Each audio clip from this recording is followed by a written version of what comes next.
guy that honestly we haven't talked about a lot on stream, but this is a guy that Blake and I probably text about constantly because we have another friend who's very high on this guy. I'm very high on this guy. Blake is lukewarm on this guy. I'm not like super. I haven't seen him play too much. I have seen him play and all that. I've seen him play really well. Seen him not play as well. I'm maybe not on high. I'm not as high on him as you and aforementioned person, but I still think he'll be good. I don't think he's gonna be a bozo or a bum. So let's talk about this guy, and that's Cam Reddish. One of my honest to God, he's one of my favorite players in the NBA. If the Pistons traded for him tomorrow, I'd be the happiest person on earth. I've been a big Cam Reddish fan since Duke. Honestly, he was my favorite of the three when he was playing in Duke, which is crazy to say when Zion Williamson was on his team. And given that I'm a big fan of analytics, I like deeper level analytics when it comes to basketball, especially. And Cam Reddish is one of the most analytically inefficient players maybe in the entire NBA. He was analytically inefficient in college. He was analytically inefficient for half of his rookie season. And he was analytically inefficient for most of his regular season prior to his injury. But I'm a big Cam Reddish fan. I think he can be a star. But I want to hear your take on this, Blake, because I've never actually asked you this question. You know, we've kind of texted back and forth about, Reddish. Oh, Reddish had a good game. Reddish could be this. Reddish could be that. But I've never actually heard you say what you think he could be. So the floor is yours. Do you think Cam Reddish could be a star? Star, maybe not. I mean, like, I'm not going to say it's impossible, but if I had to put money on where I think his career will go, I don't think he will end up being a star, but I think he could be one of those guys that's like a really good number 3 on a deep playoff team. I think he could be. One, he has the frame for it. I think this is one of the most important things. He has the frame. His defense, I think, is really good. A few of the Bucks games, or one of the Bucks games, the most recent one, Game 6, I thought Middleton did pretty good against him. But then there's other games where he'll play really well against Middleton, and it's a back and forth. Overall, his defense is really good, and he's super aggressive. I like that. 7'1" wingspan, 6'8", perfect frame, moves really well. Like, he's your prototypical NBA wing that turns out to be amazing, right? Offensive end, in the Game 6, obviously he's very streaky. I think that's kind of that's the term that needs to be used with him, because in the regular season, he shot 36% from the field, 26 from 3. Now, he was injured. He did didn't really play much with McMillan. But then he'll have games where he shoots 6 of 7 from 3. A lot of them being just pull up right in your face, like, I'm better than you, I'm going to make this. And it's like, that's what the stars do right there. And he did that in the most high pressure moment he's ever going to be in. That he's played in. That was very impressive. I'd say he just needs to I think his ball handling just needs to get better. And that's something that you could say for almost any wing player, because that's huge. And being able to score at all 3 levels, you need to have a good handle of the ball and be able to drive and initiate offense that way. But, I mean, he has the opportunity to be the number 2 guy in Atlanta. I think that's what's interesting. Because right now, I'd say most of the other people, the number 2 right now is Bogey. I don't think there's any other guy on the team that could really be a consistent number 2. But if his playmaking improves, like, he could be the guy. That could be him. I just say need to get more consistent shooting, better handle, and just more experience. Be healthy. I mean, I don't recall if he had injuries at Duke, but he did kind of there. He was okay. He was hurt his entire season at Duke, and then he got surgery, so he missed the entire offseason before his rookie season. Okay. So he has dealt with quite a few injuries. Yeah. And he's had like 2 or 3 surgeries in a span of 2 years, a very short period of time. I was just going to say, too, like, I feel like he kind of underwhelmed at Duke compared to what most thought of, but now he was third fiddle to 2 top 3 draft picks, so kind of hard to do much when that's around you. And he has had injuries his first 2 years, so I would just say consistency with him is kind of the biggest thing. I don't know if he'll be a superstar like many on Twitter have been saying.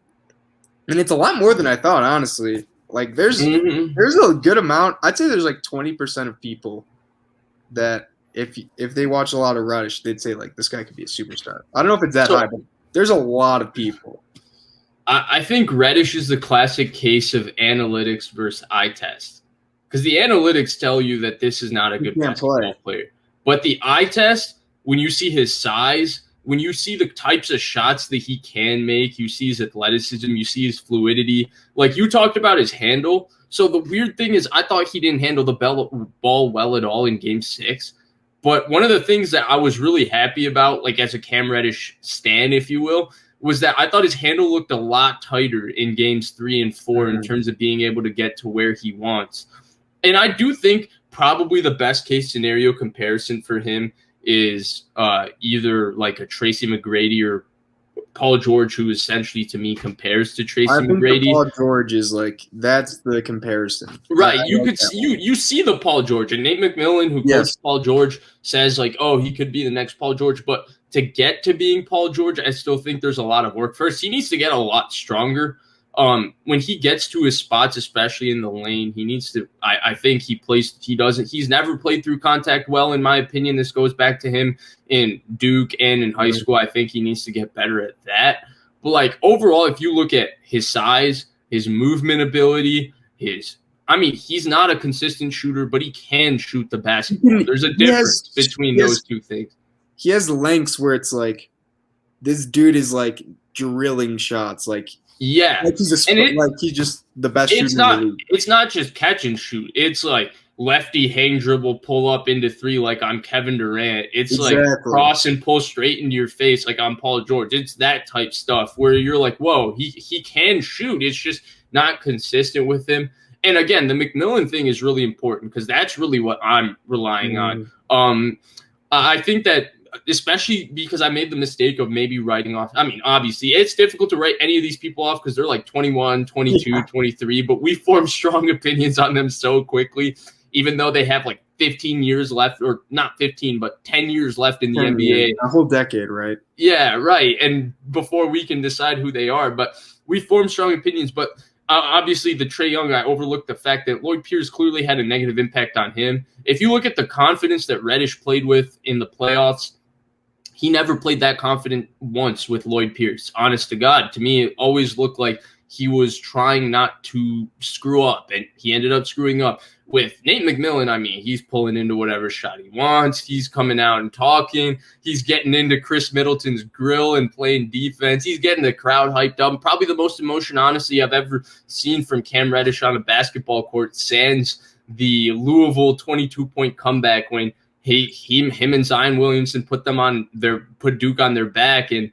he was honestly the one who closed the deal by hitting the 3 to tie and then the 2 free throws to win the game, and he was hyped up then. But the reason, honestly, going back, I've kind of beaten around the bush. The reason I think he can be a star is because he has above average potential at everything. Like, when you talk about how his handle needs to get better, I 100% agree. Like, the Paul George comparison, one of the most underrated things to me about Paul George, who we'll talk about further a bit later, is his ball handling. Paul George is an elite ball handler. He's an elite ball handler in tight spaces. He's really crafty ball handler. And so that's like something, while Reddish has potential, like I would say more so than Hunter, even though Hunter's been really good in the short time in the NBA. The reason people are more bullish on Reddish is because he's just more fluid and he shows just a better ability at times to handle the ball than Hunter's ever shown. Now, it's not consistent, but it's something that he could be really good at. Same thing with his shooting. He makes shots that elite NBA players make.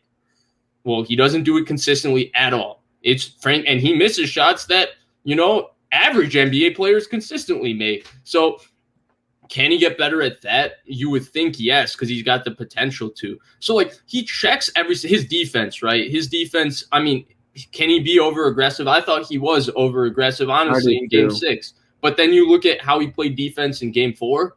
He was unbelievable. He gave him a huge boost off the bench in that second quarter, stealing the ball from Chris Middleton, getting a free dunk, blocking his shot. He looked really good there. And you look at his movement ability, his length, the fact that he has defended well in the NBA consistently, you can rely upon that. So overall, I think that, honestly, I think he can be a star. Now, will he ever be a superstar? I personally don't think so. I think Paul George is the perfect comparison. A guy that can sometimes tantalize you by looking like a top 5 player in the NBA, but the reality is that he's somewhere, 9 to 13 in the NBA in the grand scheme of things, because there's always that little bit missing.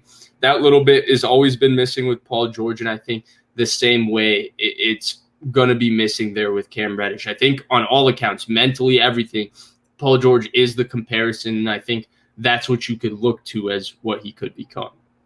I mean, if you think about it this way, though, I mean, if you put, say, the current Paul George on this Hawks team instead of Cam Reddish, and just they'd be in the finals. That team would be insane. They'd be in the finals. Paul George, we've seen him struggle a lot, but we saw what he did this playoffs.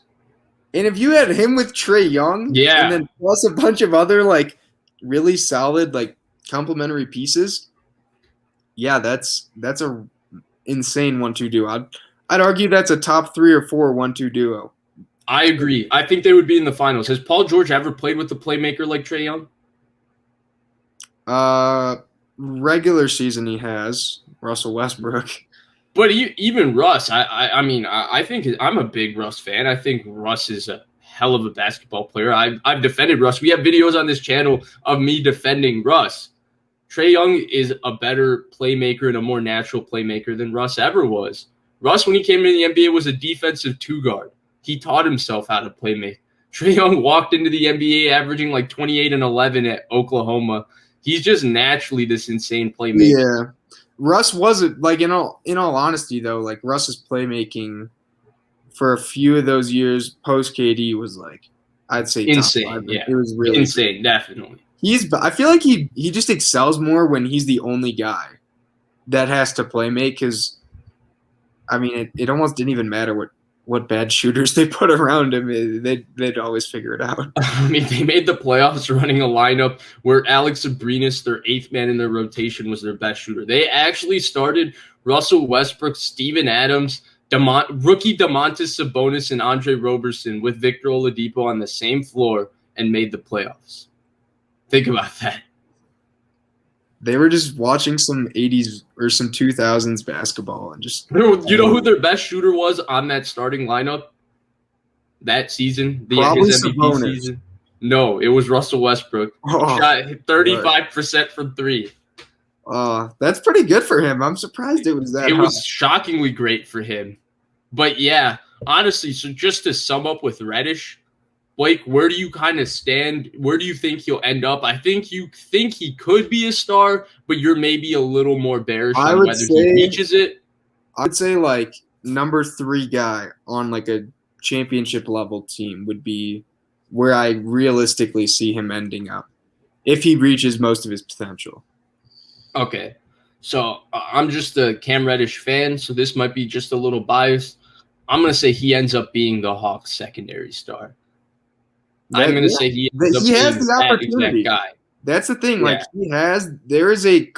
think there is a hole there, and it's waiting to be filled, and Cam Reddish could be that guy. He really could be.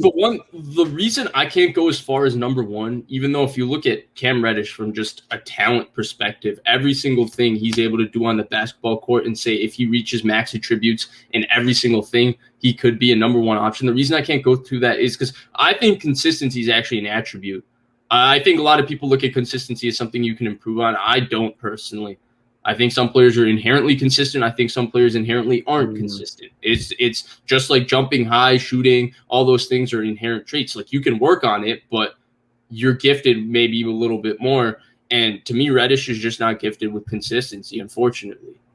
So I can't call him a number 1 option. Yeah. But Trae Young is. Trae Young is. Even though he was somewhat inconsistent, but he was also, asked to do everything. Only guy really making tons of plays for everyone. So that's bound to happen.